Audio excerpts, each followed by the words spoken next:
person. So you hear the alarm go off, please stop. We are suspending the 20 minutes on one topic rule for today. We'll hear from all of you who wish to speak. If you feel the same way as a previous speaker, you could just say, and what she said, and then so we don't hear the same thing 30 times. Also, remember, we cannot comment directly to you as speakers, but we will have a discussion about masks and work goals after we've heard all the speakers. So Lisa will call the name when it's time to come up. Your list.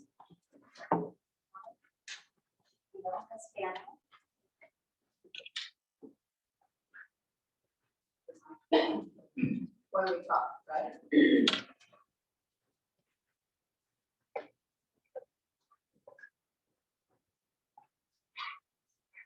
Hello, Superintendent Taylor and fellow school board members. I am speaking today as a concerned and angry parent in regards to the mask mandate.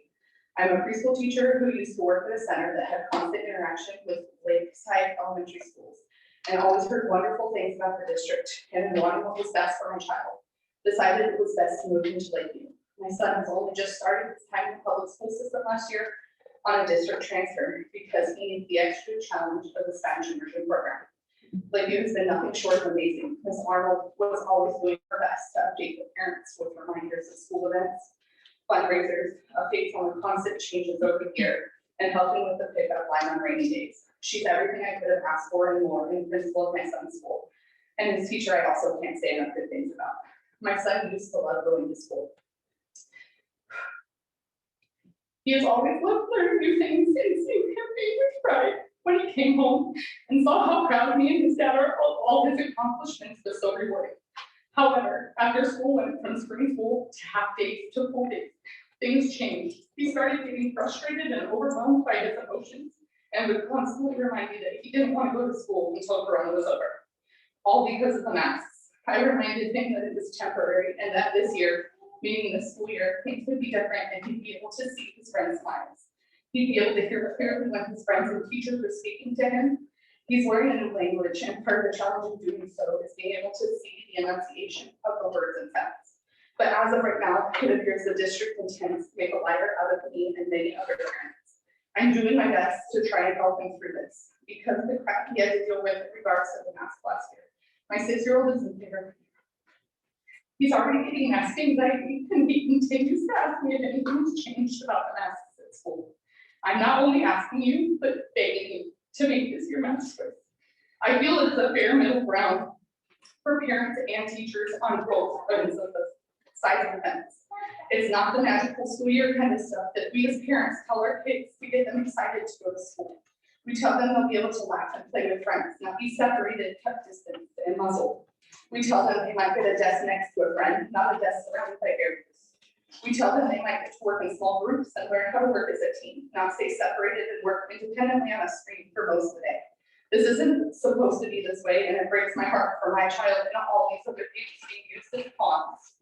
I would love for you as people of power to explain to my son why mask choice isn't an option yet, without using the CDC guidelines, the state's threats from a tyrannical circus fund, or the science as your cop-out. Children have been proven over and over to not be spreaders in the last year and a half. Our kids will not get these years back. Is this how you want them to remember it? Being used as pawns, watching countless parents fight tooth and nail for what is right for their child and being defeated regularly. Going through these yearbooks, triggering traumatic events in the years to come that they were at no risk for. I'm begging you to fight with us parents for our children. They did nothing to deserve this, and I know as well as you do, there's no logical reason to force our children to muzzle for another school year. If you really want to do what is best for our community and our children, you know deep down making masks optional is the best choice. I know it will be an uphill climb, but I also know that if you as a district choose to go to battle, you will have a very strong army of parents behind you who are willing to fight for our kids just as hard as you all. I appreciate your time and would really appreciate some very serious digestion of my speech, as well as many other parent letters, as I am sure you're being flooded with before you make any final decisions for this school year. So I'm very concerned and willing to fight the parent.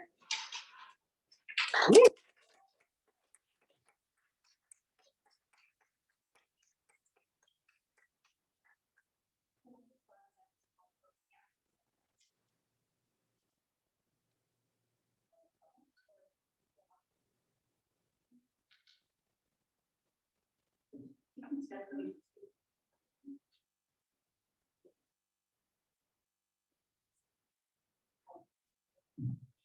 I don't like wearing a mask at school because sometimes they tell me I have to put it over my nose and I can't breathe.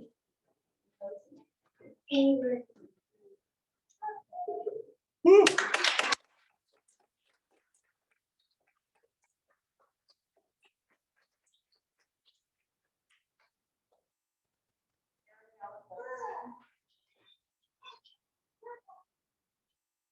Ariella Goldstein. About Miranda Ramos. You guys are Hello, I'm a mom with 3 kids here in the district. I'm here to tell you that I'm fully against mask mandates, COVID testing, social distancing, or any other COVID-related mandate for children in schools. Here's my reason for asking the board to focus on curriculum and learning and leave choices about my children's safety and health to me. Firstly, freedom of choice. I'm appalled that I'm even here having to fight for my kids' freedom and rights. Second, masks can pick up so much bacteria, mold, fungi, and viruses over the course of the day, many of which are far more dangerous to children than COVID. Kids adjust them constantly with dirty hands, put them on desks, lunch tables, drop them on the floor, etc., and don't know how to dutifully care for masks in a way that would make them safe and effective. Yet they're being asked to put those germs back on their faces. I heard about the board's fear of personal liabilities when contracts COVID at school and masks have not been required. I've heard about insurance companies threatening to drop coverage. Will you also be personally liable if my child contracts other viruses and diseases that may be picked up on their masks throughout the day? Will the insurance cover this scenario too? There are 2 sides to the liability coin. 3, teachers wearing masks have muffled speech, which can impair understanding of the curriculum. That, along with the lack of ability to read and correct linguistic skills developed against young children. 4, lack of social skill development and psychological impairment. As PhD viral immunologist and vaccinologist Scott Lusd wrote, fear has a cost. Suicides easily outnumber COVID deaths in children 17 and under who experienced a wave of isolation, anxiety, and depression last year. 1 in 3 of our kids will meet the criteria for an anxiety disorder by adulthood. End quote. 5, increased CO2 levels beyond what is considered normal. 6, schools have been constantly proven not to be high risk for the spread of COVID. Numerous studies show that schools without mask requirements for children had case rates just as low or even lower than schools which did have mask mandates. 7, kids are at the lowest risk of getting a COVID-19 infection. The New York Times found that children are 10 times more likely to die in a car accident than from COVID. 8, I cannot find any research indicating that masking children lowers community cases. 9, at least 40 other states in the US don't require masks in schools. We really need to ask ourselves what is truly the end game here. COVID isn't just going to end. So will kids be expected to mask at school forever in the name of protecting others? I've never been expected to bear the responsibility of the health of the community as a whole. So why are we putting that burden on the backs of our kids? I know we are a small district in this state, and you are expected to abide by a variety of mandates from the state to the CDPH. But as you taught my 2nd graders last year, you can be a small fish in a big pond and impact history. For example, freedom fighters in your curriculum include Martin Luther King Jr., Rosa Parks, Susan B. Anthony, and Harriet Tubman. All are hailed as American heroes for fighting back against asinine government laws. Now I'm in no way equating this to the fights against racism and gender equality, which we're still fighting to this day, but attacks on freedom are not new to our history and come in many forms. It takes guts, bravery, and conviction to effect change, and we have the opportunity to do that here and now. We need to follow the medical science over the political science and put kids first. Here, the science tells us that the bigger risk for kids may lie in the masks, not without them. And Mr. Hayes, I want to end this by personally thanking you. I'm following your fight for our children very closely, and I need you to know how appreciated it is. We are behind you 100%. Thank you all for your time tonight.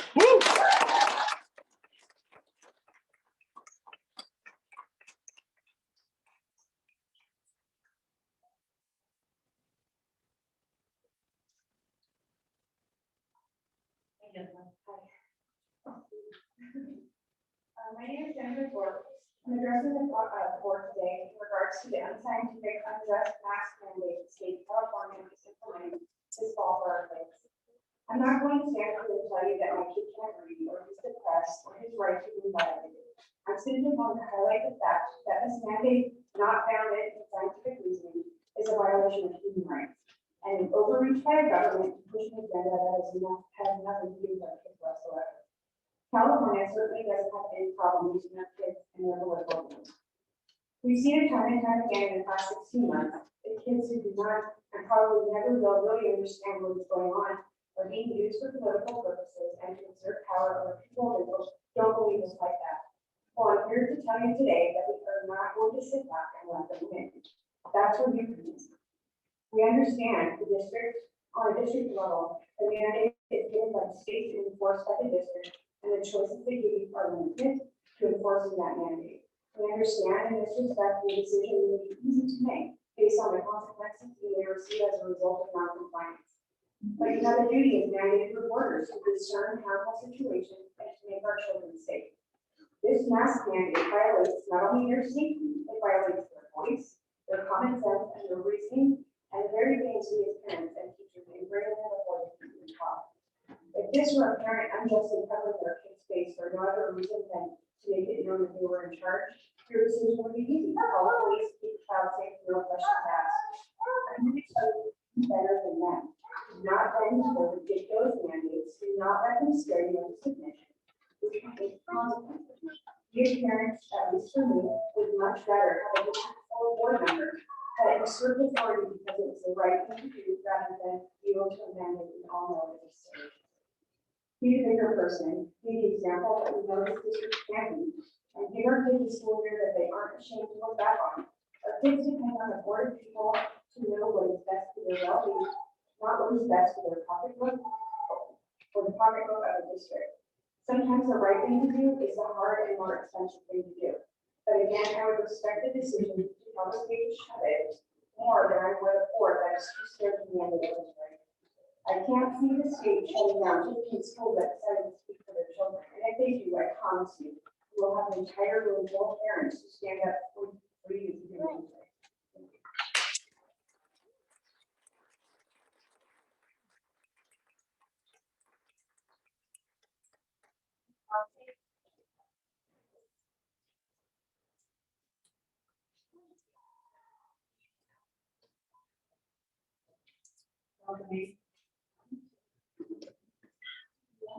Thank you for having me. I'm a teacher in another district. I teach kindergarten. I've been teaching kindergarten for 25 years. I have 3 of my own children in this district. I chose this district because everything that's wonderful about Lusd. We looked at several different districts when we were deciding where to send them. And we thankfully chose Lusd.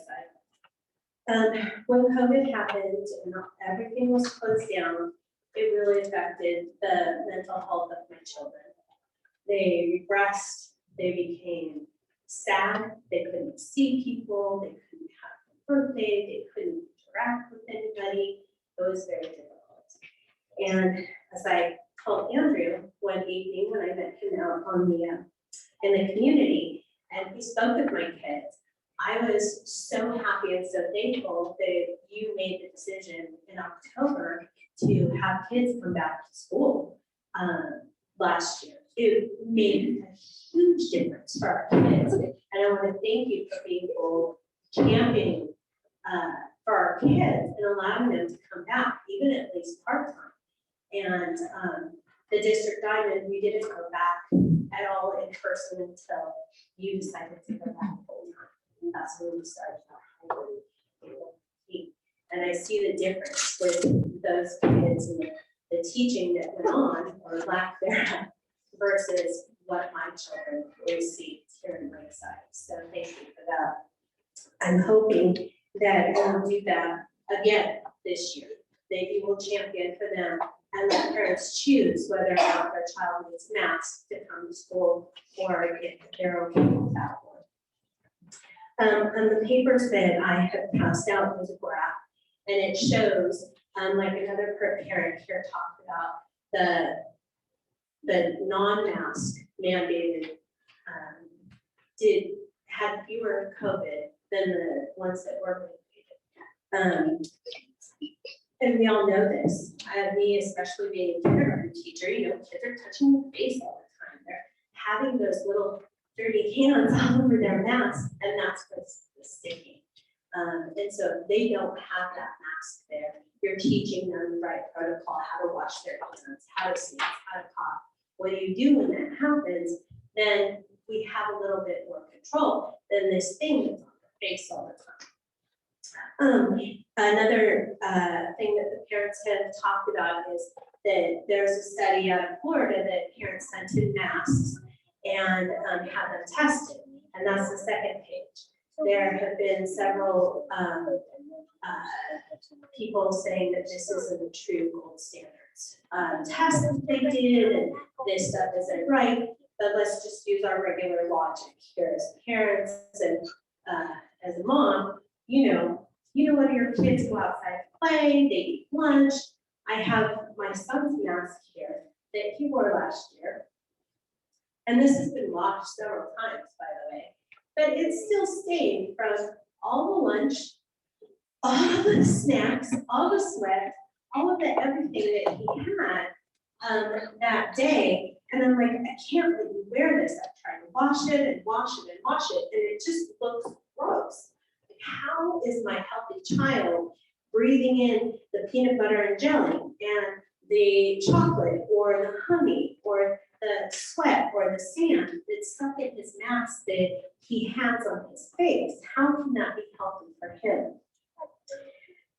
Which again, should be a parent's choice. That was your time. Thank you. I just hope that you guys are champions for our kids again like you were last year.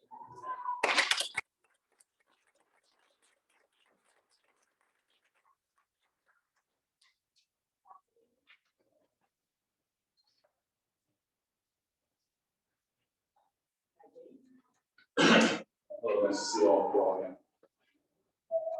I bet you feel like you really don't have a choice.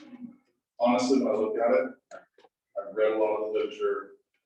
With the risk involved from an insurance perspective, losing charter, losing capability, I bet it makes you feel like you don't have a choice. Fact of the matter is you do.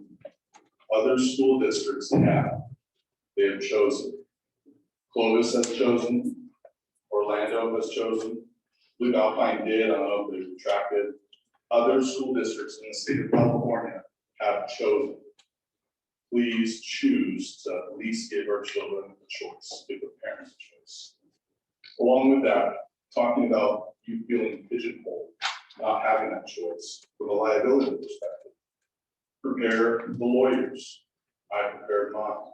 If my child gets arrested for this issue because of the mask, my lawyers will be in contact with the district, and then you will be in contact with the insurance company's lawyers as well.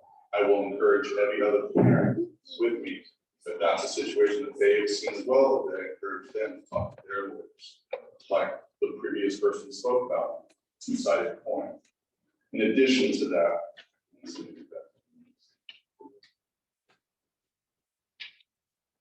when I was reading about the guidance of enforcement, it's vague.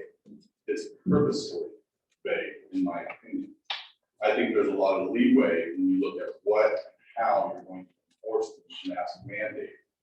But I think it leaves you a lot of opportunity to at least put it out there, put it on record, allow the state to come back, give you the warnings that they're going to do, saying we're going to shut you down. This is what's going to happen. At least you fought for us, fought for what I feel, what I think, what you've probably done as well as a majority of your constituents. I'd like you to take the emotion out of it, not vote on your own personal opinion, but vote on your knowledge of what you guys look at on a regular basis, but along with the feelings and thoughts and prayers of the constituents that have put you in a position to vote on their behalf. Allow us the opportunity for choice. If it deals with a waiver, I'm sure all of us will be in favor of some sort of waiver. We can sign up and say, I'm willing to take the risk. That may put insurance companies at bay for the time being. So I really have nothing more than to say the madness will stop when we collectively do not comply. The madness will stop if you collectively do not comply. Have you had a communication with the Alpine superintendent? Have you had a communication with the Home Valley superintendent, with their board members, with Clovis, with Orlando? Have you reached out? Have you done your due diligence? The madness will stop if we collectively do not comply. One last time, the madness will stop if you all choose collectively, as we have, to not comply. Thank you.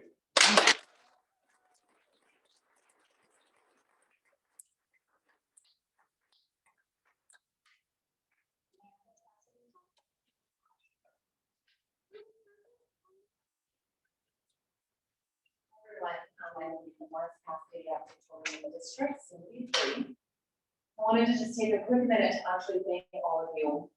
I feel like you always make time for public comments, you allow us to go over, all of our emails get returned, even when you're not in agreement, phone calls get returned. And as many people probably know, many of our neighboring districts, Santee, a lot of those other ones, those board members are very rude to their people and their parents. They don't allow public comment. They don't make eye contact, they don't return calls, so just a public acknowledgement, thank you. I've spoken at many meetings this past year, but just wanted to take a little bit of a different approach tonight. As you continue to get multiple data points, many of which I know people here tonight have shared, myself included, there's another area that has not been discussed that should be, and that is one of observation and intuition. I'm a doctorate in psychology, I've worked for San Diego Unified School District for 15 years, mental health, behavioral health from my own practice, with BA, lots of studies, and well familiar with how to use research and personal observation and listening to our gut, asking questions. Doubting is absolutely part of that scientific process. Data is easily manipulated. We have seen time and time again where the CDC has gone it wrong, where San Diego County has purposely altered the way they put data to see different outcomes, for example, counting for the deaths for months when the person died primarily of cancer or an accident. Hospitals potentially not counting that COVID cases for those that are vaccinated when they wanted to support that hypothesis with vaccination working. But then they want to change it up and start counting those cases when they wanted to increase the count to bring back the mask mandate. It's actually not that difficult at all to see that. And in addition, historically, we all look for ethics in government when it comes to medicine. And many of the studies themselves are convoluted by conflict of interest and being funded by companies that are in a position to make millions, not billions. This is not objective medicine. Marginalized communities typically are harmed at a higher rate, and now it's children. So I encourage you to look at your community. You see all the families, potlucks, been doing it for over a year, playing in the park. I know my family doesn't always right, but I'm accomplishing my daughter. Like, have you been seeing for months when you go to church? We just attended Vacation Bible School, 400 kids, 300 volunteers, 700 people, no social distancing, all sharing food, running around, have been from the beginning. Have we had any child in the county die from one of these massive interactions? Curious, how's our district had a child death since 2019 from COVID? Now, how about suicide? Who's died from suicide? Everyone tonight, go home, Google it if you don't know. I encourage you to tap into that God given resonance, step out of the data and the news cycle and look around. Ask yourself, how do you feel about our teachers getting back from that dangerous world of the Delta variant as they travel all over the country and the world, most of them, not all, mask free, getting in that last quadra game with 20,000 of their closest unmasked friends and slide into that first day of school and force 5-year-olds, perhaps with autism or ADHD, to wear a mask. As you visualize this, pay attention to what comes up. I feel confident it will not be fear and anxiety, but one of awareness, clarity, and maybe even shame for the double standard we are displaying when we follow these baseless mandates that harm our children. Please consider this guidance to foster a sense of clarity as we continue to push back against the tyranny and political state of this failing California. Thank you.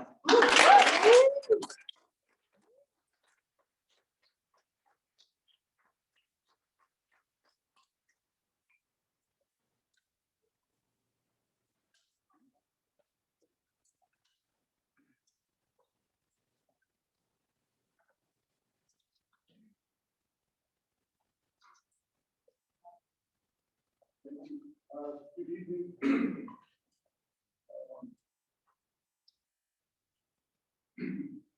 I'm gonna go ahead and read what I wrote. A lot of people, we're all on the same page here. I'm gonna go ahead and give you what I got, regardless of my competitive, but hopefully it resonates. My name is Jason Cruz. I'm one of the many concerned parents here in the Lakeside Youth School District. I know the mask guidelines set by the CDC for schools, but what they think is best for our kids is actually worse. I'm extremely concerned about our kids' health, both mentally and physically, when it comes to them enduring yet another mask mandate in the fall. Wearing masks alone is unhealthy. But we are entering months of stifling heat, and then after that, months of cold and flu season. I expect our children to have masks on covering their mouths. During this is all disgusting. Forcing kids to wear masks that are sneezed into, sweat through, and chewed on is not for their health. It is a detriment to their health. And that is just the physical mess that masks cause. Let's talk about the mental chaos they also create. Masks are known to trigger anxiety and a variety of stress disorders in children, just like mine. I raised all four of my kids in our Lakeside School District, lived here all my life, and I love Lakeside. But let's see what we're. My child also suffers from anxiety, so when his breathing becomes labored and difficult because of the mask, who will get it to help him? If my child passes out because he cannot breathe and he's too anxious and scared to ask for help, who will be responsible for this? Will I be calling Sacramento to demand recompense for this trauma? No, I will be coming to you, my school board district, because ultimately it was your choice to force this on my son. We all know that making new friends for some children is very difficult, even when they're able to see facial expressions of potential friends.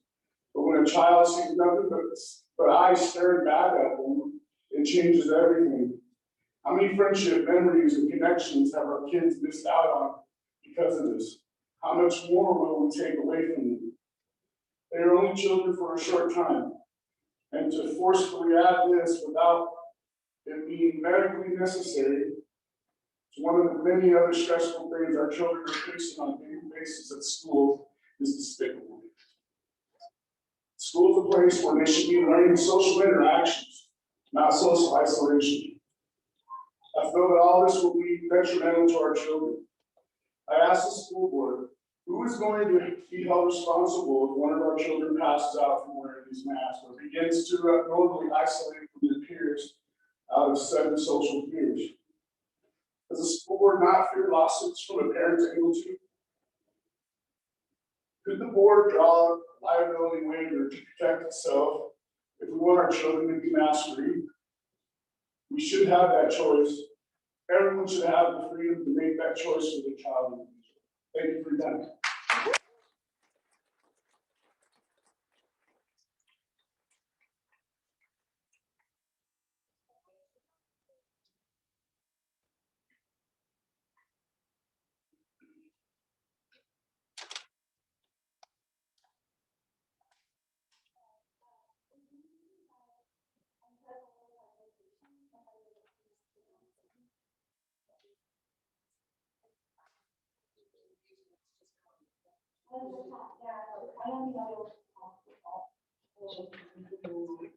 Here, I'll hold it.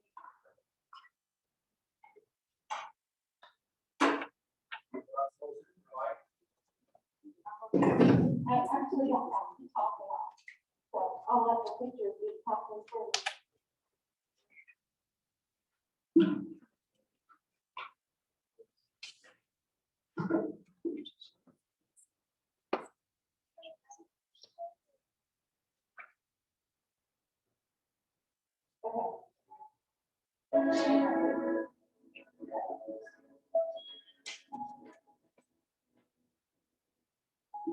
Okay, this is my son, my son first grader, 8 hours old. Have you ever seen your child on a ventilator? Yes. Yeah. Two of them. It's stable.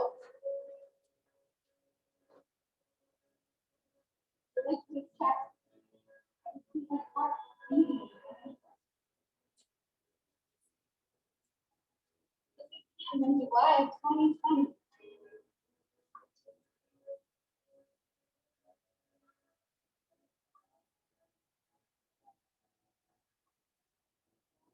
He began his life on borrowed time. He's already last a year and a half of his childhood normal because of this syndrome. He hasn't been able to go to school. He hasn't been able to see friends. He can't do anything around anyone who's not willing to wear a mask. Because for him, he could die. He wants to go to school. He wants to make friends. He wants to feel safe. I agree with all of you. Masks, no. They're cumbersome, they're annoying, they're uncomfortable, they're hard to breathe in. But they do not kill people. COVID kills people, and it has killed children. And it can kill my child, your child. Masks are safe. Masks help stop or slow the spread of COVID-19, the transmission of it. Masks make it safe for my son to go back to school. For him to get to have a childhood, so he can live and be a kid, and not be stuck inside and isolated and away from everyone. The American Academy of Pediatrics all recommend all people, regardless of their vaccination status, to wear masks indoors. I don't care about outside. Don't wear a mask outside. But inside, to protect our children. You don't know if you could become someone who died from this disease. It is not known. I don't want to see any of your kids on a ventilator. I don't want to see my kid on a ventilator again. Watching your child fight for their life is not an experience I wish on anyone. Wearing a mask is important to protect all children. It's the best way that we can ensure more families don't end up in the hospital or worse. I know that this school district and this community cares about its kids. I see that. All of you care. You care so hard.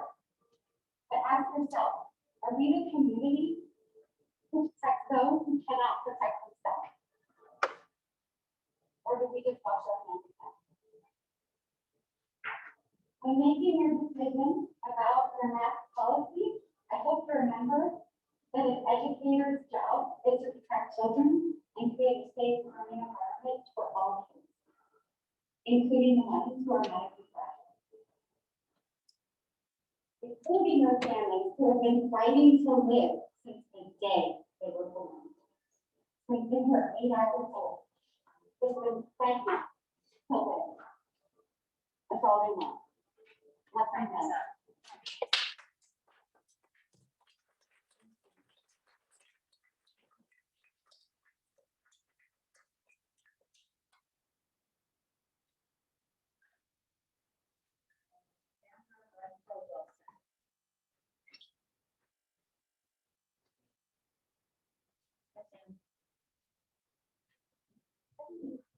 How's that? Good. Well, I was gonna comment on the presentation. I just want to report, thank you for allowing me to speak again. My name is Sandra Wilson. I have 2 children that are in Lakeside Union School District. And I've been really concerned about them and for us, our kids and their as a speech language pathologist and mother of 2, it's important that we understand some of the consequences of mask wearing. I spoke about some of this earlier. I didn't get through everything. Some of the things we've all talked about is the nonverbal communication, so 7% is verbal, and 93% nonverbal. Blocking the facial expressions and all of the cues that the children need when they're learning a second language. We're blocking all of that for the kids to learn the meaning of the word when they don't know the words themselves. They rely on that nonverbal communication. We talked before about how it blocks 3 to 12 decibels, and it blocks the high frequency pitch, but also the high frequency sounds, that's the S's and the F's. S carry a lot of meaning, like possession and girls. But also with the foreign language, they need to really hear all these sounds that the teachers are making in order for them to learn how to make the sounds themselves. The masks trap the race that we all talked about earlier. The masks were never intended for children to wear. They were never made for long-term daily use. And they were never used for, people that are well. We've never masked a healthy population. We've masked sick people, not healthy people. Amy talked about studies that there are zero long-term large population studies on mask wearing zero.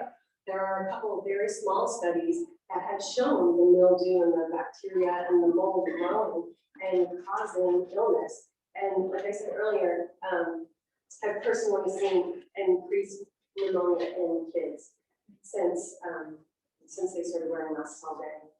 The other thing that people touched on also is reducing the oxygen level for our children and increasing the carbon dioxide level. Within 1 minute, way beyond OSHA standards. That CO2 toxicity leads to headaches, reduced learning, poor focus and attention, and impairing their ability to learn. I know there have been deaths from kids, 329 deaths from kids with COVID. Every one of them had underlying comorbidities. None of our healthy children has to work.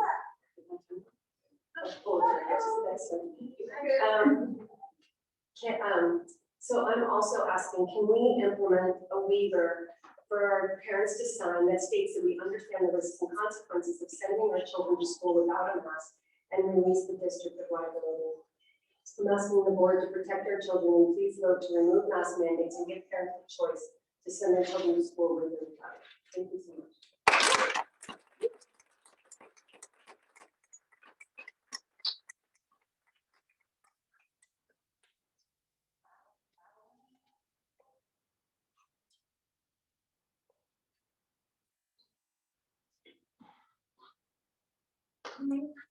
Hi, my name is Addie. My mask is too hot, but I'd rather wear it than get COVID and be someone who doesn't care about others.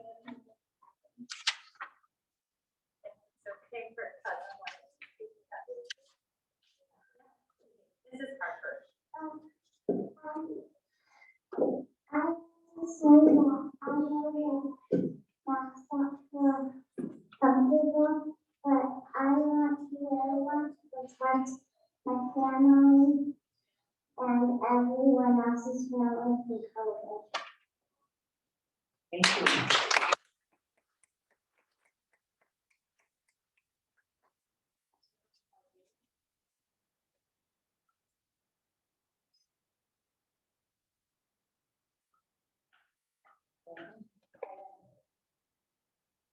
Thank you for having me tonight.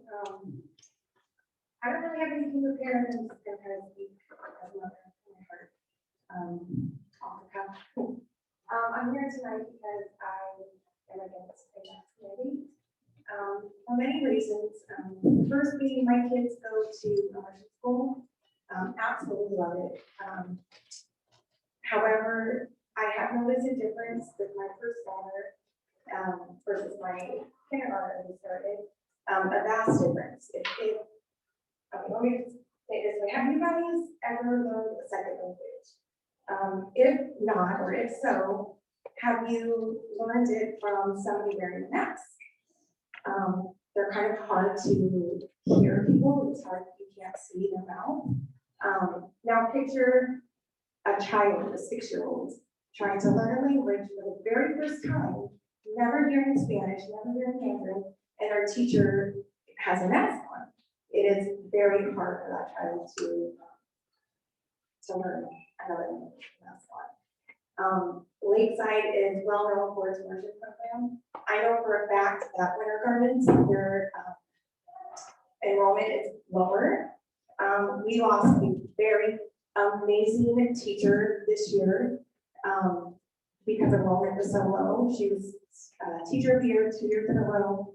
We don't have a new class order because there's not enough students. That should tell you guys something, that should say something. What's gonna happen 5, 10 years from now to our immersion program? What's gonna happen to our kids that are going through this process and they cannot properly learn Spanish, learn Mandarin? I think that's a really serious thing to think about, to protect our district for that program. I think a lot of people have spoken about the dirty mask and the CDC and the guidelines, and I'm just gonna leave that to them. So this is just me personally just telling you guys, like, if you care about our district and the future of immersion, I would really consider no mask mandate, because it is hindering the learning for our kids. And we may just lose school because of it. Can I yield my time or just? Okay, I think I'm done, but I appreciate you guys, and I just wanted to say to Andrew, I appreciate you. I know everybody in this room appreciates you for fighting for our kids. And I want to say to Ms. Rhonda Taylor, thank you for taking phone calls and the emails, and you come highly recommended from the community. And I'm really excited to see how we will stick up for our community. Another thing that I wanted to say is, if you take a look around the room, some are wearing masks and some are not. What's the difference when you're a kid? Hello,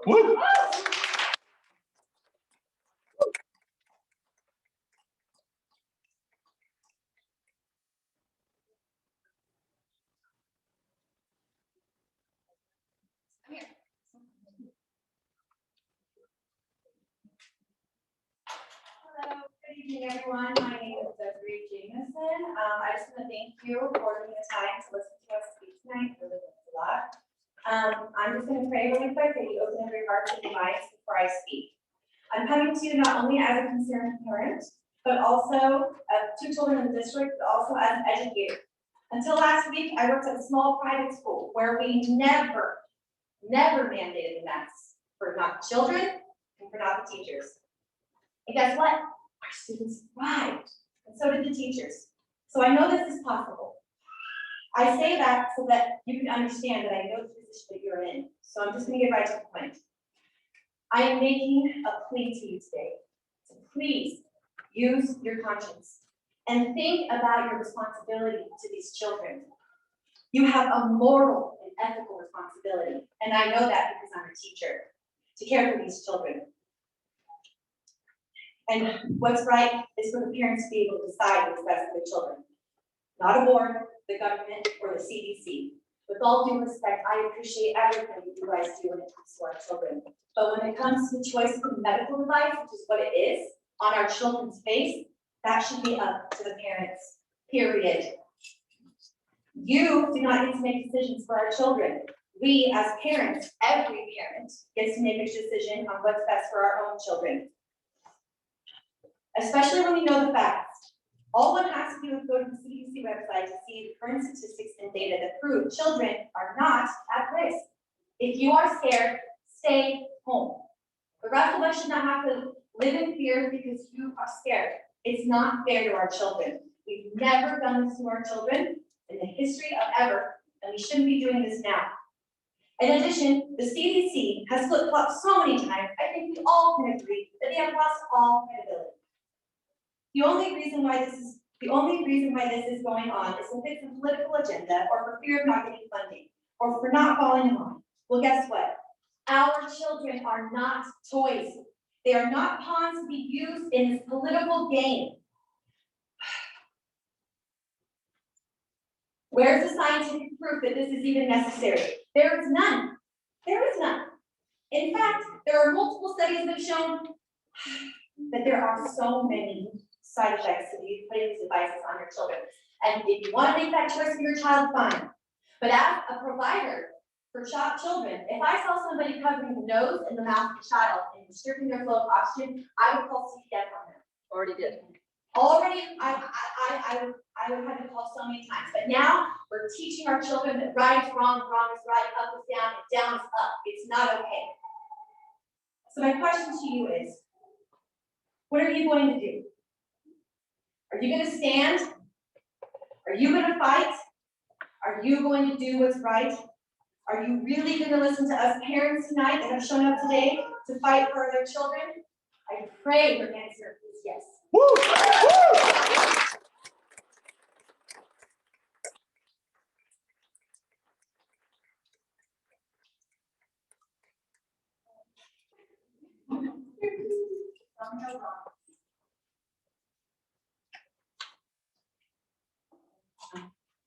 Thank you, Molly, and thank you, board, for being here this evening. Good evening, board members. My name is Sonia Ramos. I am a grandmother of 3 Lakeside School District students. I will ask you to bear with me. This is almost 2 years in coming, and I appreciate your time. I have served the East County schools for 21 years as a classified employee, over 18 years as a union representative, and as a board member at large for our local school district. Our community and our children are suffering from emotional breakdown. COVID is not going away, and we have been, as we've been directed to deal with COVID fail. Masks don't prevent COVID. Vaccines don't prevent COVID. I support those who choose to follow the constantly changing views of the political science and media driving fear. However, the social and emotional damage to our children, our school staff, and our community stakeholders this past year needs to stop. How many children and families will we lose to the long-term effects of being isolated and masked? Depression, drug addiction, and suicides are rapidly on the rise, and I can attest to the fact that we do not have the resources to treat the mental illnesses being inflicted upon the community. The old saying that one cannot see the forest for the trees comes to mind. The parents here tonight have and will provide you with facts, statistics, science, and the dangers of keeping their children masked. My school lost a student last year to suicide. Now her twin must face the world alone. So I have one question for you. Each of you, will you be attending the funerals that will likely follow the decision if you choose to mask our kids? Parents are doing their part to protect their children from the fear while providing proper guidance and personal hygiene to protect from all viruses. COVID is not going away, and your school rules do not follow our children home. However, your liability does follow you outside these walls. Mandating masks in our schools is causing more harm than good. It will take years before we fully understand the consequences of these lockdowns and mask mandates. If you care about the social and emotional well-being of your students, staff, and community members, the only healthy choice is mask choice, not mandates. If you watch the news, you are in the middle of a deadly pandemic. Be afraid, be very afraid. If not, it's Wednesday evening, and the parents that filled this room tonight are solely responsible for the health of their children. They are here tonight fighting to keep their children safe from the dangers of masks. Do not dismiss their calls to you for help regarding their children's safety, social and emotional well-being. I wish to thank every speaker and attendee who have made this meeting a priority for the love and the safety of their children and all the children in the Lakeside District. As a non-union member, I ask everyone to continue to support teachers without supporting teachers' unions. Teachers' unions are not supporting our children. They support political science. I understand the challenges of the board's position, and I want to thank you for your continued service. while asking you to stand up for our children and their freedoms. Please do not put them in the impossible position of choosing between their schools and their parents. Thank you.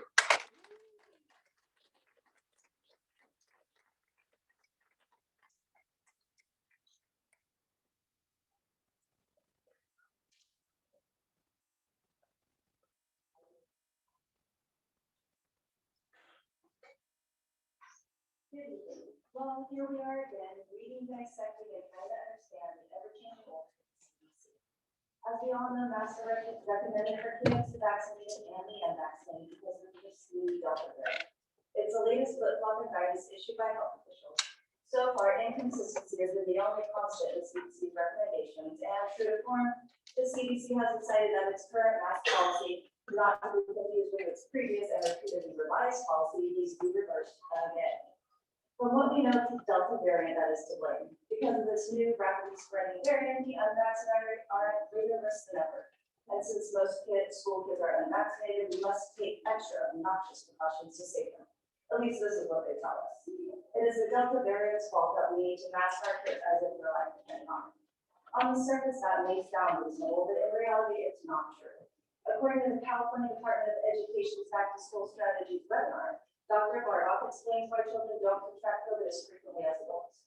The COVID virus enters the body through the body cells through doorways called ACE2 receptors. Without these receptors, the virus cannot enter the cells.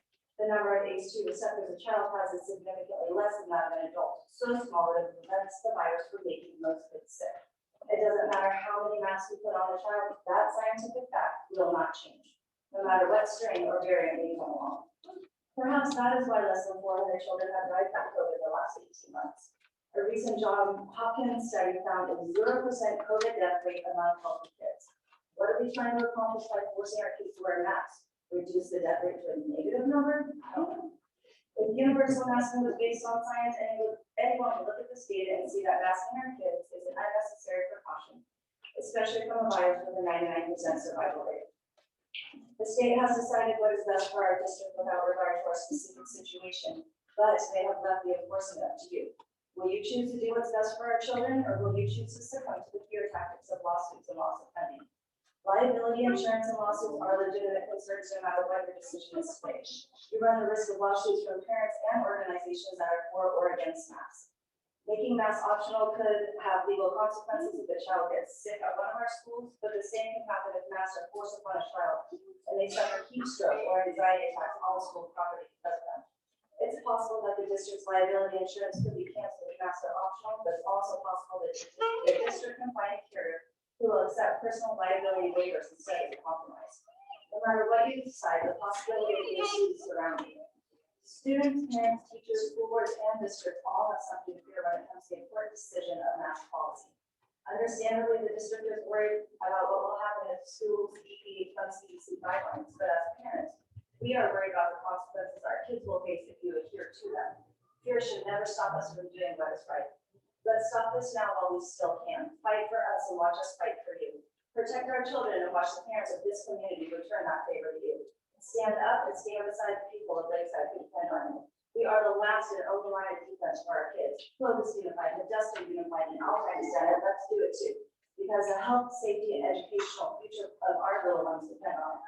Tonight, we are requesting the school board put forward a resolution to the California Department of Health requesting them to lift the statewide K-12 mask mandate and allow our district to work with our local health officials to craft a mask policy suitable for this community and the students it serves. And until this is resolved, we request that any mask policy not be enforced. Thank you.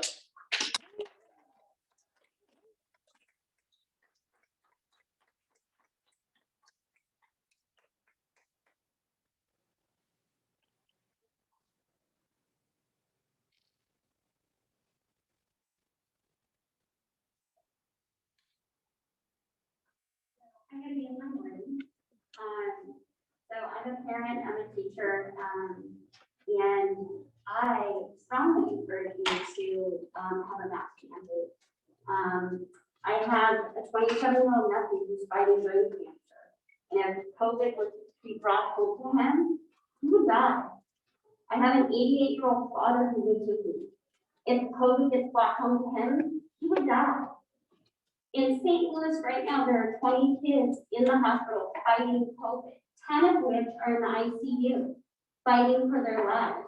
So to say that kids don't get it, kids get it.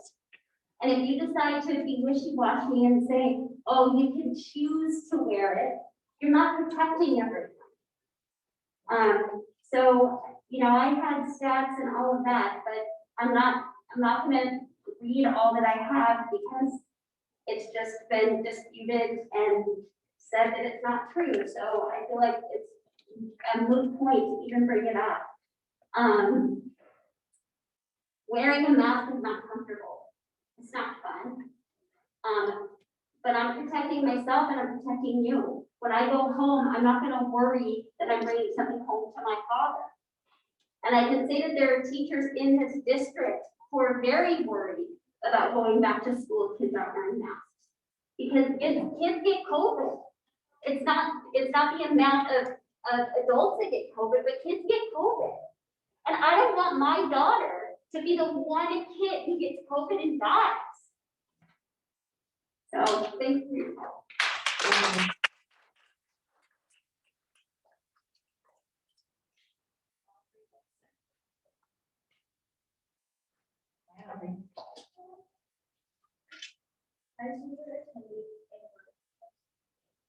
Thank you for allowing me to speak today. I am serving here in this and I want to share to you how it's very hard to understand the teacher when I wear a mask, when they wear a mask. I'm learning to manage that is very important. My teacher frustrating when it comes to teacher not hearing. My teacher doesn't even know when I'm pronouncing words correctly and when I'm not. It makes me sad not to see my friends. It feels like I'm suffocating when I wear a mask. It's very hard when I wear a mask because I'm trying to breathe so much. It's hard trying to concentrate on my schoolwork when I wear a mask, my face freaks out in a rash. The straps from the mask are behind my ears. I don't want to grow up in a world of mask faces. I feel bad for the people who are too afraid to speak up. I am too, but I know I must do it. We give our parents and students a choice to wear masks to school or not. Me and my brother both have a deadly allergy.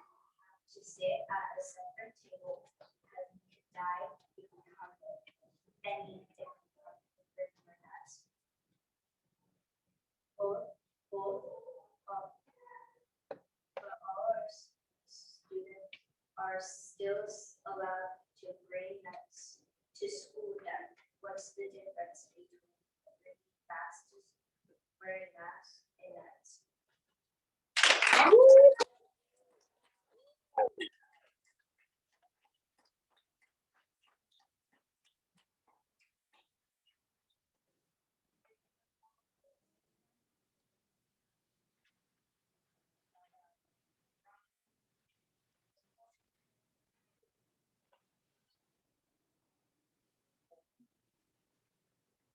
Thank you.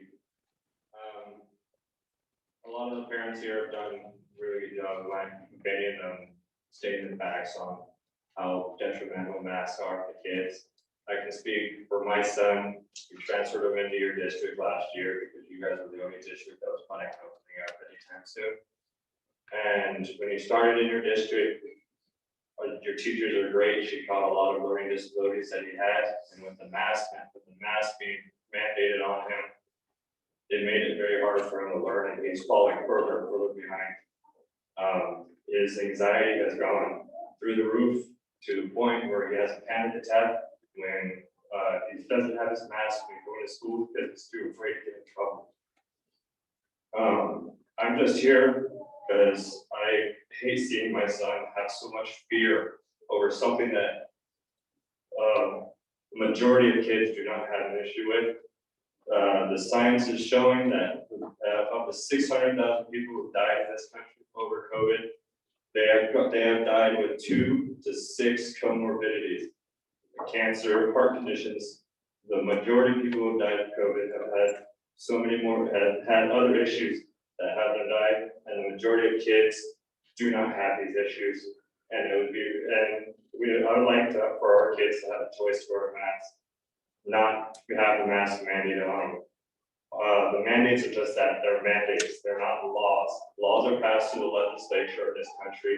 Governor does not have the power to tell us, just unilaterally, the governor doesn't have the power to tell us how we can live our lives. It has to be passed through the legislature. These are mandates, not laws. Thank you.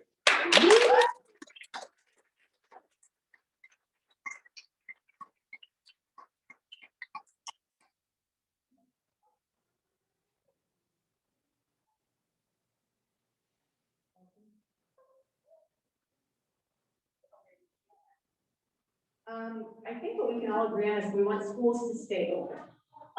That for me is my top priority. And I'm going to share my own experience this week with YMCA camp as a cautionary tale. My son has been going to YMCA camp all summer. It's been amazing. He wears a mask the whole time. He doesn't care. He's having a blast. He's made friends. He's bonding with his counselors. And he didn't get to go today for Superhero Day. He was going to dress up as Spider-Man, have his little Spider-Man mask, because he was exposed to COVID at YMCA camp. We learned this last night, and so I got the call, Holden can't come to YMCA camp for Superhero Day or for the whole rest of the week because he's been exposed to COVID. And what I know is that you all were able to keep schools mostly open most of the year last year because you implemented layered mitigation strategies, masks and social distancing. The social distancing's out the door, we know that. Masks remaining are going to keep fewer cases of COVID from impacting us by sending our kids home. I don't want to be boomeranging back and forth between regular school and Zoom school, especially since the COVID leave is gone September 30th.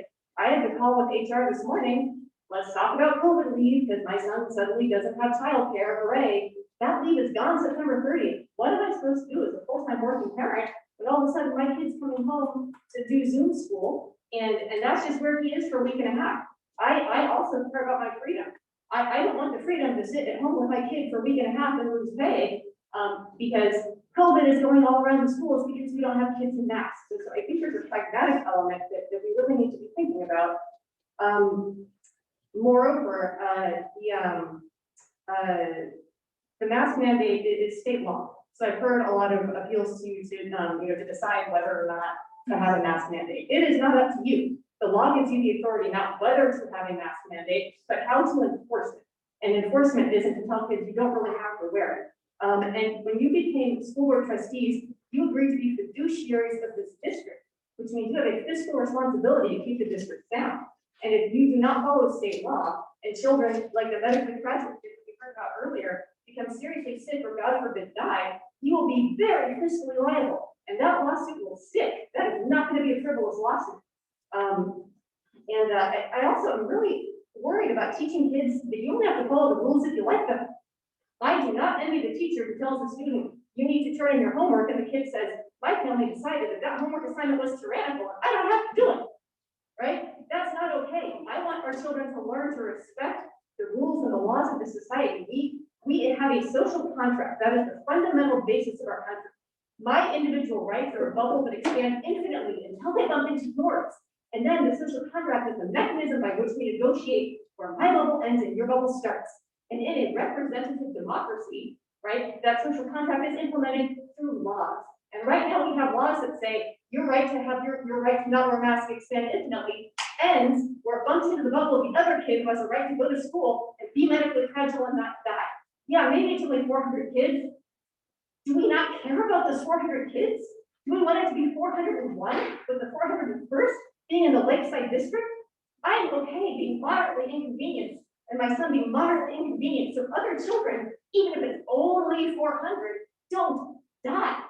And I was struck by the comment about the peanut allergy. You know what else my son can't do at Y camp this week? He can't eat trail mix with peanuts in it because they have a rule that you can't bring peanuts to Y camp because some kids have a peanut allergy. Guess what? He eats his trail mix at home. He's fine. I'm fine. We're all fine. He eats a different staff at White House, and I am okay, and he is okay, being a little bit inconvenienced, so other kids don't get really, really sick, because in my family, we care about them. I care about my kids, I care about all of your kids, so as a taxpayer, as a voter, as a parent, I expect you to follow the law and keep our kids safe at school by implementing the legally required mask mandate. Thank you for your time.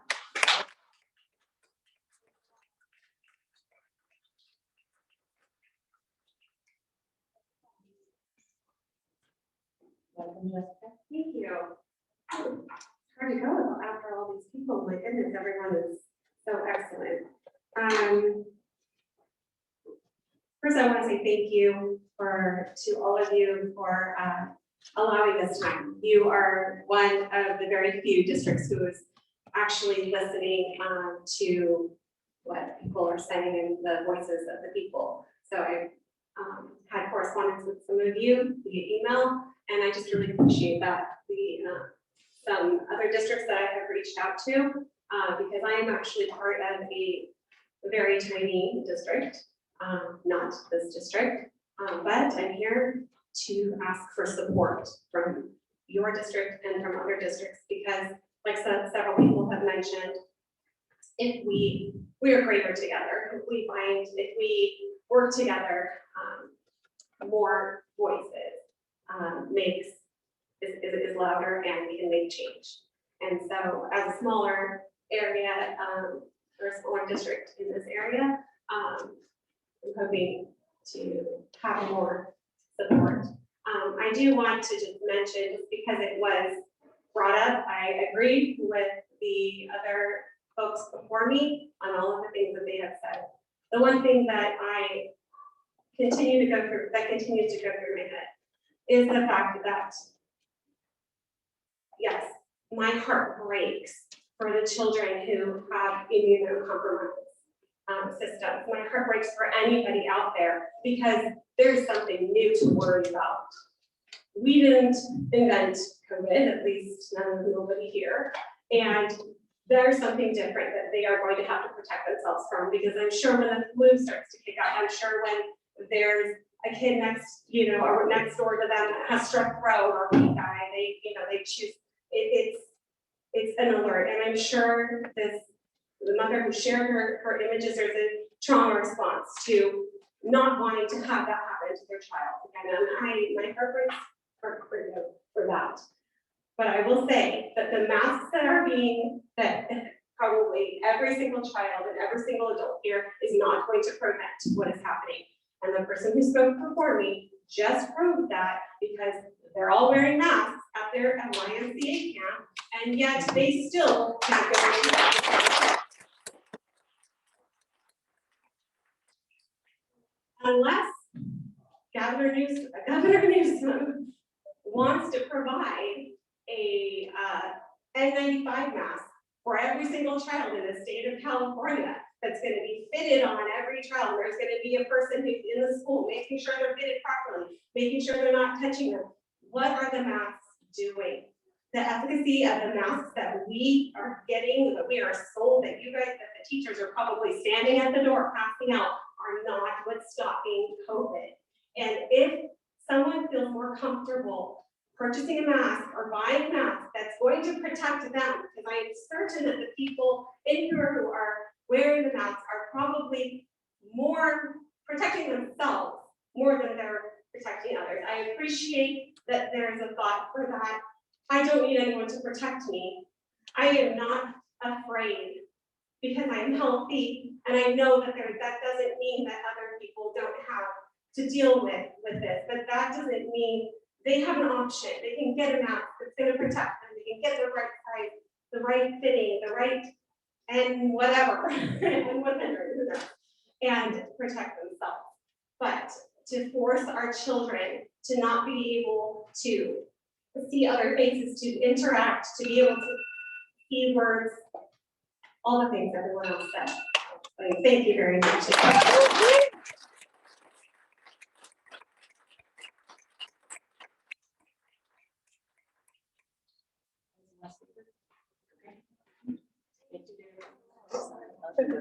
Dr. Taylor will now have a presentation. I want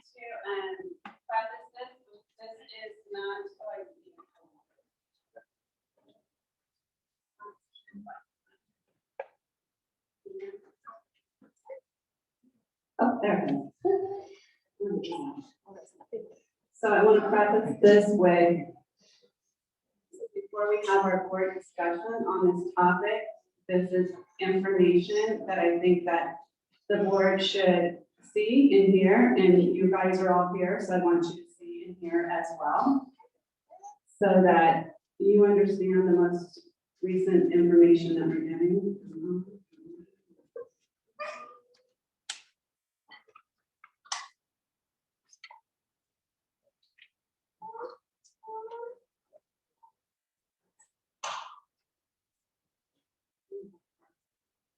Okay, so this is the most recent information that we're getting, and again, this is not a rebuttal to anything that anybody has said. I just want everyone to understand the information that we are. So the guidance, as you know, is from the California Department of Public Health, and they released the guidance on July 12th of this year. The foundational principle of this guidance is that all students must have access to safe and full in-person instruction and to as much instructional time as possible. So this is the operation that we're working with right now.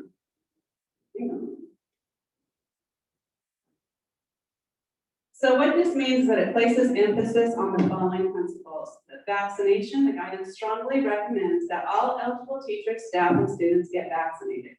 Universal masking, which disposes of the need for physical distancing, and also target quarantine practices that look at whether both students were wearing masks, evidence of negative COVID tests, and other modifications that will keep students in school more. Because the CDPH protocols are titled guidance, one question that has been asked is whether the district is required to follow it. The answer is yes, with respect to those pieces of the guidance that are mandatory, such as the masking mandates. The district is required to follow. Listed on this slide are the 3 legal orders that make the guidance mandatory for the district to follow. So it's the state public health order that you see there, and the local public health order. With respect to the masking mandate, this is what the guidance actually states. In all outdoor settings, masking is optional. This is regardless of vaccination status and applies to all K-12 school settings. Students are required to mask indoors with exemptions per CDPH guidance. Adults are required to wear a mask when sharing indoor spaces with students. This means that with respect to your teachers, when they are in classrooms with students, they must be masked. Schools must develop and implement local protocols to enforce mask requirements and must offer alternative educational opportunities for students who are excluded from campus because they will not wear a mask. This is the piece of guidance that is causing the most confusion for school districts, especially in light of the CDPH's tweet regarding local discretion. For example, on the evening that the new guidance was released, CDPH tweeted that the guidance would be clarified regarding masking enforcement, recognizing local schools. Throughout the guidance, CDPH has set forth its reasoning for the mask mandate, which are listed here on the slide. Physical distancing is generally used to reduce only droplet transmission, whereas masks are one of the most effective measures for source control of both aerosols and droplets. Therefore, masks best promote both safety and in-person learning by reducing the need for physical distancing. Finally, the CDPH has stated that it will continue to assess conditions and determine no later than, I believe it was November, as to whether or not these would still stay in force. So this is the local guidance that we've gotten and the outline of what the laws state as far as we're moving forward. So I just wanted you to have the most recent information for your discussion. Thank you, Dr. David.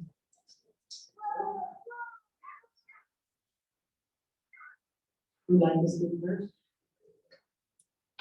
Oh, yes, my first question is what I was looking forward to when I got here is, we all know that the guidance is already guidance quite a bit. But I still haven't heard what I'm looking for as a parent. What is the enforcement looking like? Because that's not something that. So That's what I'm. So according to the communication that we've received, enforcement is the part that is up to the districts. However, there was a very stern letter that came from the county office, from the CDPH, that any enforcement plan that we choose, the ultimate goal is for the student to have a mask. What does that look like? That looks like we would have to enforce it. The student comes to school without a mask, of course, they are offered a mask. If they choose not to put on the mask, then they will be removed to an alternative learning setting on the campus, provided work there while the parent is contacted, because the ultimate goal is that they either have to have a mask or not be on campus. So when they're not, so say, they've been removed from the classroom, they're not for a mask. They've now been removed from the classroom, parents have been called. What's the option from there? Because my option is then to keep my kid home from school entirely, or. Your option is to enroll in We don't have independent distance learning, study. so, Yeah, I get okay, so independent study is my only other option. But independent study is not an option for all students, because we have quite a number of students, especially in our special ed, or any student, a lot of the students with RSP have too many minutes to qualify for independent study, because it requires us to have an IEP, so we have to meet as a team. We have to decide as a team that independent study is the right choice for the child. We have to decide that educationally they're gonna get the same, that their minutes are gonna be able to be covered. So that all takes time to set up those meetings. And a lot of students have too many minutes to qualify for independent study, because we already talked about that when we were talking about the complex program, or the flex school program, that our special ed students would probably not qualify, because we don't offer that. So that leaves us open. What are we doing? There's definitely things that we need to work out. Like, there's definitely things we need to work out. What is very, very clear is that the fines, that the mandates are laws under the health code. That's where the laws come in, is under the health code. If we violate those laws, then we will be fined and have other consequences such as the revocation of our insurance. So that if a parent does bring a lawsuit against us, if their child were to contract COVID, then we would not be represented by our JPA. So Conversely, we would be represented.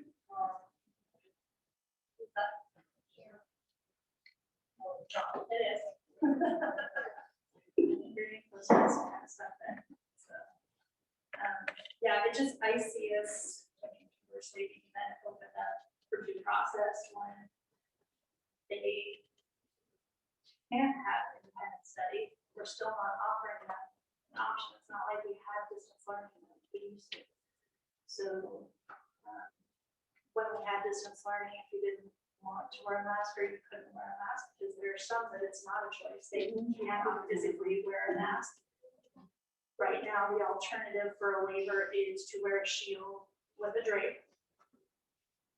Some of those kids that cannot wear a mask, my nephew included, he distance learned all of last year because he has sensitive skin to where when he wears a mask, he was all cut and bleeding every time he wore one. He cannot wear a shield either, because the same thing happens with sunglasses or anything else. So he had to distance learn. That was a choice they made to distance learn for a year, because there wasn't another option. So the choice with independent study means it goes then on to the parents. Some of our parents are single parents, some of our parents are working parents. They don't have that ability to sit with their child and do school like some of the other parents do, like distance learning. We had a teacher that was there to help. Or independent study, you have a teacher, but it's not the same. Not being with, Zooming with your teacher, having that one-on-one time, and getting the instruction time. It's a computer program. That they're learning about. And I mean, I love independent study. I had my oldest child was in independent study because he was not healthy enough to attend school. And he attended independent study his entire high school career. Because he could not attend. I totally understand all the time, but I think we need to be looking at all of that as well.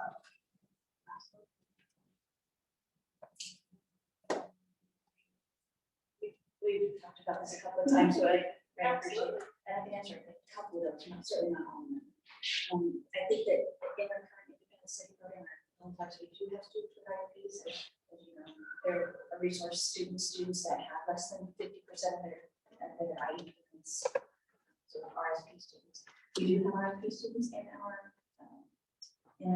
complex program, our homeschool. That decision was made by an IEP team. So that, as you mentioned, the IEP team does, so that they go through a process of looking at the students' current levels and their needs, and they determine in the IEP whether that student could be accommodated in that environment. Sometimes those IEP minutes are adjusted or changed so that there's the location, the services can be adjusted in a way. So to say that, I would hesitate to say that special ed students couldn't participate in an plus school, because that's not true. They can, they may, and it really depends on what happens in the IEP, which you know.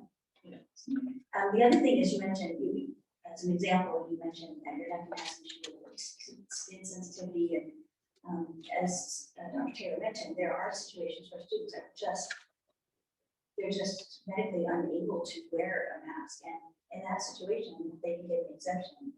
So if you were a doctor indicating that they're medically cannot wear a mask, in those cases, we don't require students that have that. There's a process that goes along with that, and it starts with a doctor indicating. Right, but our option that was put in there is that then they have to wear shields to drink, which for some students is still not an option. So then what happens from there? Then it's a forced independent study.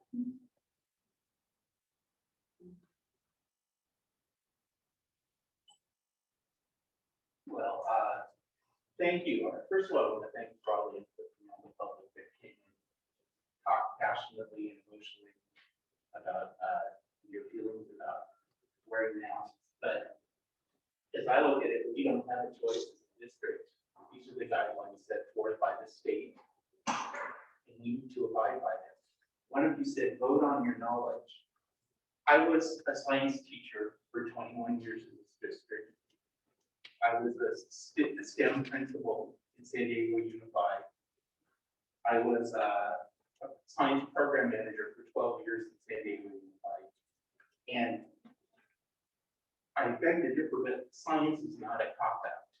The science, we have to follow the science of the CDPH, the American Academy of Pediatrics, and the CDC. These are experts in epidemiology. They have the data and the facts. We can't ignore those. And we have to think we're public schools. We have to think of all kids in our school and keeping all kids safe. And if masking is the guideline that they say does that, and I believe the data shows it, we have to abide by those guidelines. And we have to enforce those guidelines. You know, I don't like wearing a mask, but I'm wearing one today because I read from the California Public School that all indoor meetings we should be wearing masks now with this new variant that's kind of going crazy. UT yesterday said case rate, positivity rates, hospitalizations are all on the rise. And last week, hospitalizations have doubled. ICU beds have doubled. The weekend in July 29th, this is from the American Academy of Pediatrics.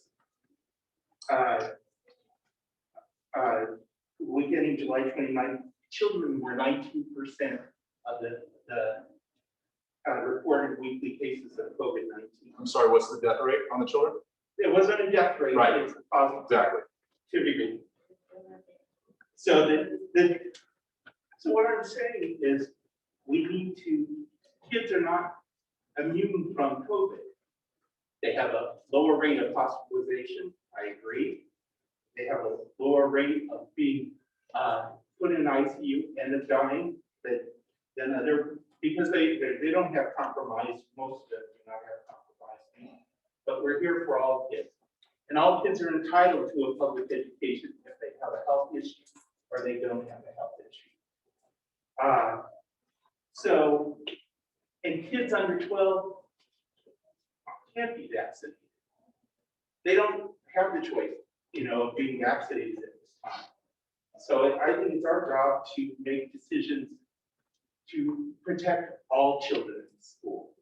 And what the CDC, the CDPH, the American Academy of Pediatrics says, wearing masks is the best way to protect them. And From so- depression? Excuse me, It's not a conversation, it's a board discussion.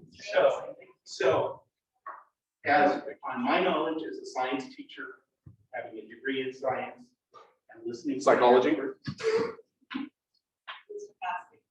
I asked you to abide by the rules, please. I won't do that again. I apologize. I think we need to follow the guidelines put forth by the state and the guidelines to enforce those.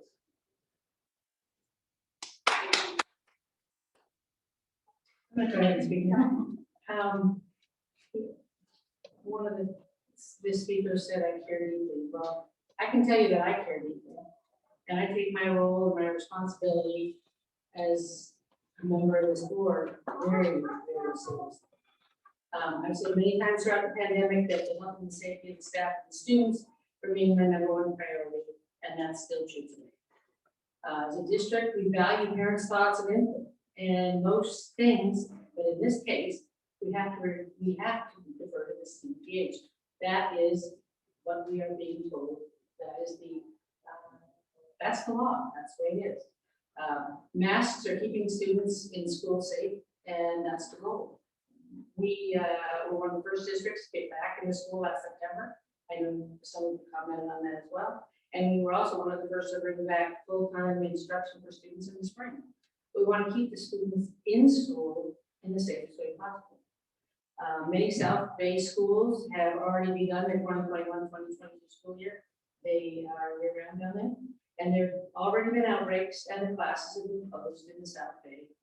And that's with masks, granted. I know you are talking that it could be more without. There could be more without. So everybody's tired of masks. I'm tired of masks. I mean, John's wearing one and I respect that tonight. I didn't wear one. I got distance between Andrew and Ron. The CDPH, the CDC, the American Academy of Pediatrics, and the U.S. Education Secretary, Miguel Cardona, are all recommending masks. That's good enough for me. As soon as the mask mandates are removed or modified, we can have another discussion. But until then, we are bound by the CDPH Act. All right, so a couple things. One is, my friends, this discussion is a direct result of Sacramento pushing and removing local control from our jurisdiction. That's number one.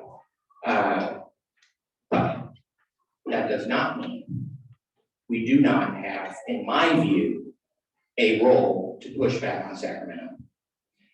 Sacramento is asking us to not evaluate parents' rights. Parents have a right to choose, and I've said this before, and I've maintained this through the entire pandemic that we've gone through with our district. Parents have the right. When we were going through the discussion of opening schools, I wanted parents to have multiple choices for their family, for their students, whether that was hybrid, whether that was full in-person instruction, whether that was full distance learning. Those are things that I have maintained. I hold a similar position now. Parents have the right to choose what is best for their family, their students, which, whether that's to wear a mask or to not wear a mask, parents have that choice. What we're seeing is Sacramento is trying to force school districts to govern parents. That is not my role. Our role here, has been very well attested by my colleagues, is to care about kids and focus in on their academic outcomes and a quality education for all of them. Look, I went to Lakeside schools. I received a quality, great education from Lakeside schools. And I want that for every student that's in our district. And I think for me, when I look at the back and forth, CDPH guidelines, now some folks have told me, well, they haven't been back and forth. Well, I'm sorry, then you haven't been around education the past year and a half, my friends, because the fact is, everything has changed repeatedly, driven mostly by political science. Look, when you look at Sacramento, there's a recall going. If no one thinks that Sacramento is not involved in politics, okay, come on, I think we can all agree on that. So we cannot make solid public policy on a yo-yo, because that's what this is. And so I have drafted a letter that I'm going to send individually to the CDPH myself that asks some clarifying questions. And I'm going to read part of that letter for you all at this moment. So I'm writing to Dr. Aragon, who is the director of the California Department of Public Health. As our state's leading public health expert, I request on behalf of the students, parents, and families in my district and their right to a world-class education, your guidance on the following questions that are hindering and distracting districts across this state from achieving our goals of providing a quality education all of our students deserve. The first question: can you clarify which state statute, government code, case law, and/or legal precedent grant the California Department of Public Health the authority to permit itself or its enforcement agents the ability to fine school districts and/or revoke insurance contracts for not enforcing the K-12 requirement for students and adults to wear masks indoors? Second question: on one hand, local education agencies are being told by our local public health officials that we must enforce the mask requirement or we could be fined or lose our insurance, exposing us to liability. Yet, on the other hand, local education agencies are being told we have flexibility to enforce the K-12 masking requirement. This is circular guidance. Can you provide clarity on the method by which local education agencies are to enforce this mandate so as not to violate discipline procedures set forth in current education code and those procedures for willful defiance established by SB 419 in 2020? 3, can you assist local school districts reconcile the CDPH guidance to require districts to enforce the K-12 mask requirement that will lead to students being removed from class and the recent revisions made by the legislature in AB 130, 2021, the budget trailer bill, regarding independent study offerings?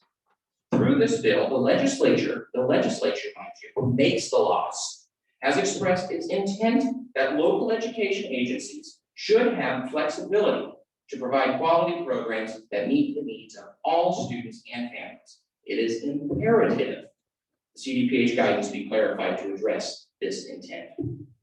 And lastly, can the CDPH implement an exemption framework in the form of a liability waiver outside of the existing medical exemption that districts may implement, allowing parents to choose what is best for their students?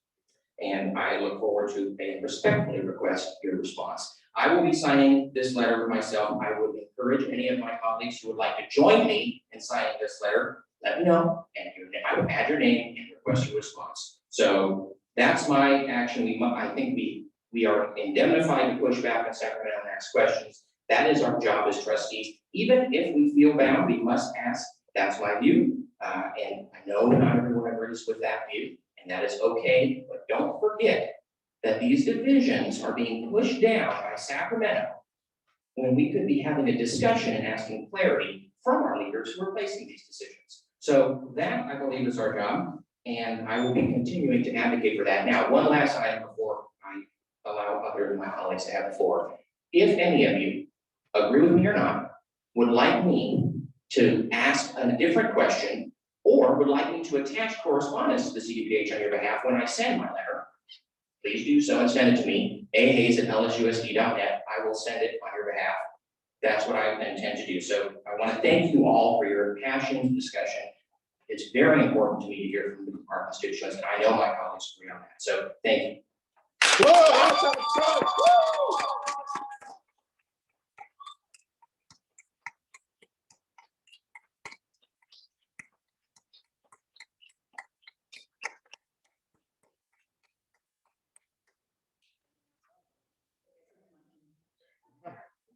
I just want to thank everyone for coming today and how respectful everyone has been to each other, even if we don't agree on everything.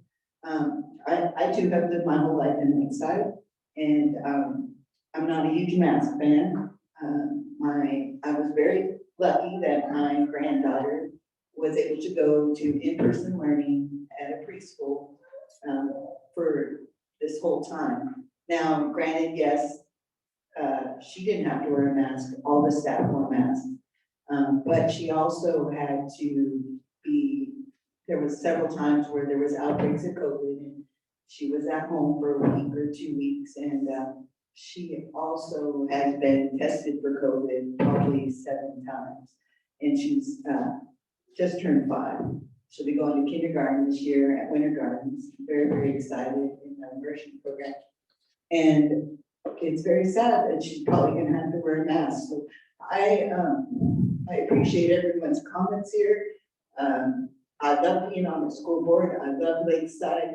And it just made me even happier to be here tonight to listen to how respectful you guys both are to each other on different sides and not always agreeing on everything. And your comments were well appreciative. And I'm so glad that you all came out to voice your opinions, and that's what makes Lakeside so great. So I just wanted to thank everyone. I just want to let you all know that I am a parent, my granddaughter, and I also have, I'm from the Indian Reservation, so I have nieces and nephews at Lindo Park. I have nieces and nephews at TDS. I have some family at LMS, and so this is a big deal to me too. So I just want to let you know that our reservation isn't going anywhere. So for the schools in this district, it's super important for me to, all of my family is going to be here for years to come attending these schools. So that's all I want to say. Thank you.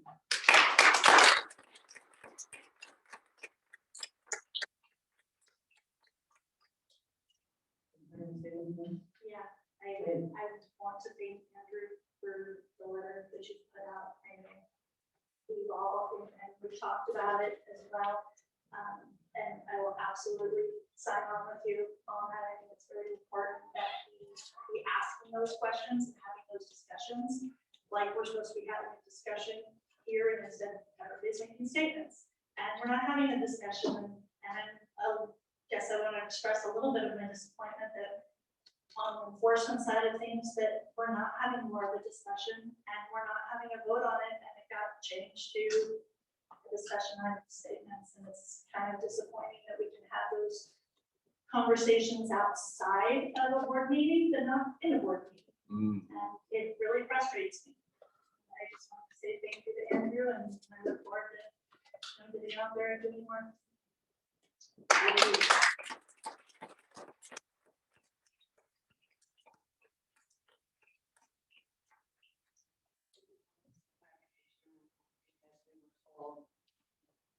Powers that be, that this is not an item that the board votes on.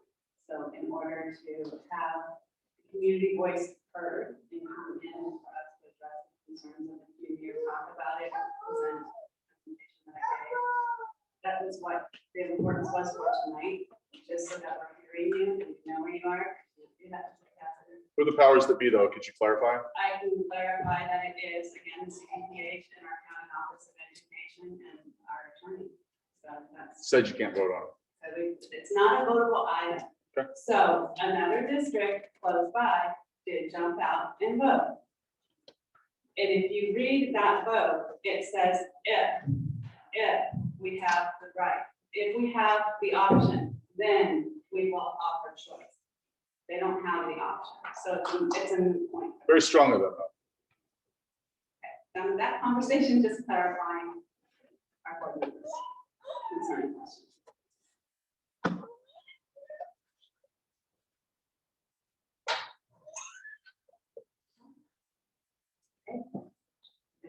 So we'll move on to our board goals. We are going to replace the third board goal with something back to the original resource right now.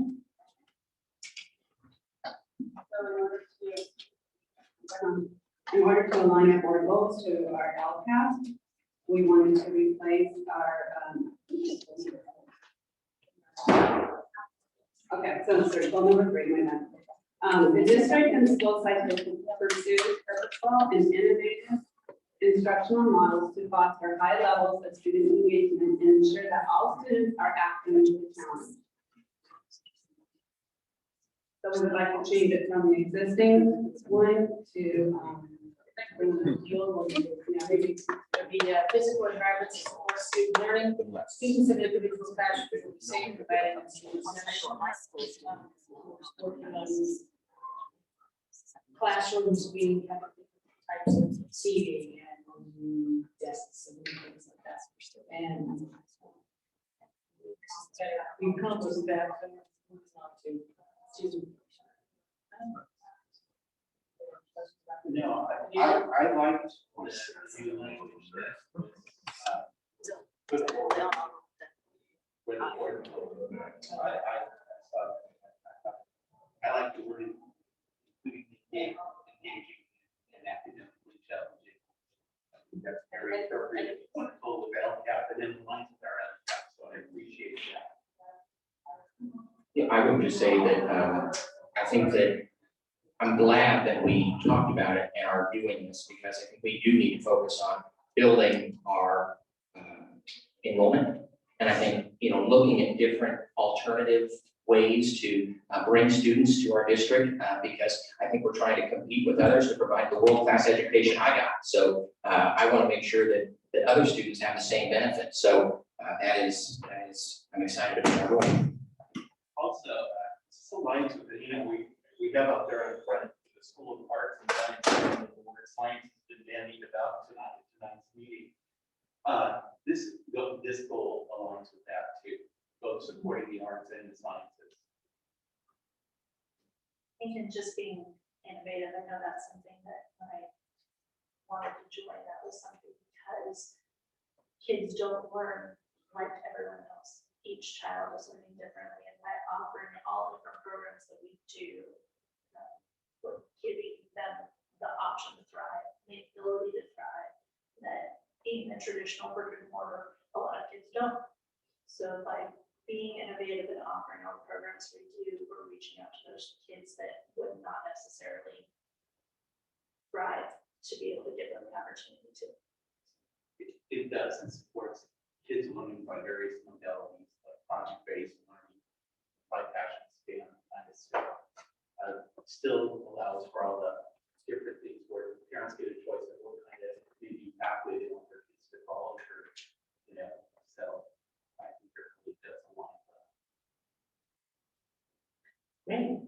Can I add that your sentiments are echoed in many of the surveys the LCAP surveys that we did, with the teachers and the parents and the students indicated that innovation was something that was needed. And many of the adults that were responding indicated that innovation to bring new programs to increase enrollment in our district. So your sentiments that you're sharing tonight absolutely mirror what the community is saying as well. Thank you. We just have one item of business. Adoption is requested of personnel assignment order number 2022-02. Would someone like to make that motion? I'll make that motion. Seconded. Any discussion? All in favor? Aye. Any opposed? So we don't need to vote on the fourth thing, just say No, we're okay with just- it. Hi, good evening, everyone. I'm happy to introduce our new coordinator of ed services. This is Beverly Jimenez. She comes with a world of experience. She actually did every cabinet member's job she did only on a smaller basis in a charter school. And I'm super excited to have her. She's starting to throw her in with the chart meeting. Welcome. Thank you so much. Welcome to our district.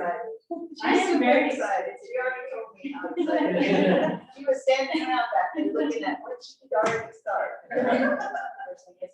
But yes, I'm really excited to be part of Lakeside. I actually come from a science background. I taught middle school and high school science at independent study and also site-based middle and high schools. And I've been an administrator at the middle school and the elementary school level too, as a VP and an executive director. And just like Dr. Reed mentioned, I have dabbled on a smaller scale with a lot of different areas of school administration and district leadership. So I'm just excited to bring my experience and what I know to this amazing district. So thank you so much for having me, and I can't wait to get to know all of you and get to work with everyone here. So I start on Monday. So that's where I am. And welcome.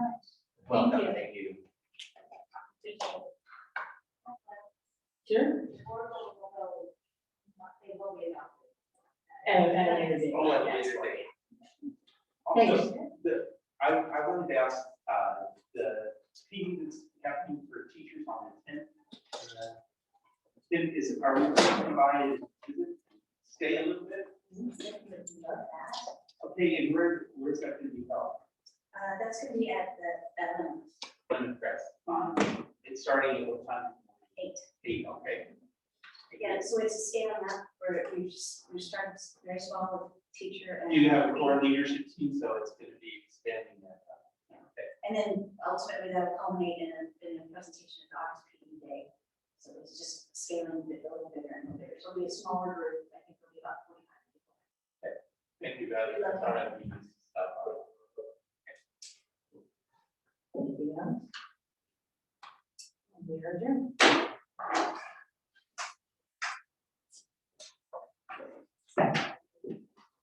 You to sign.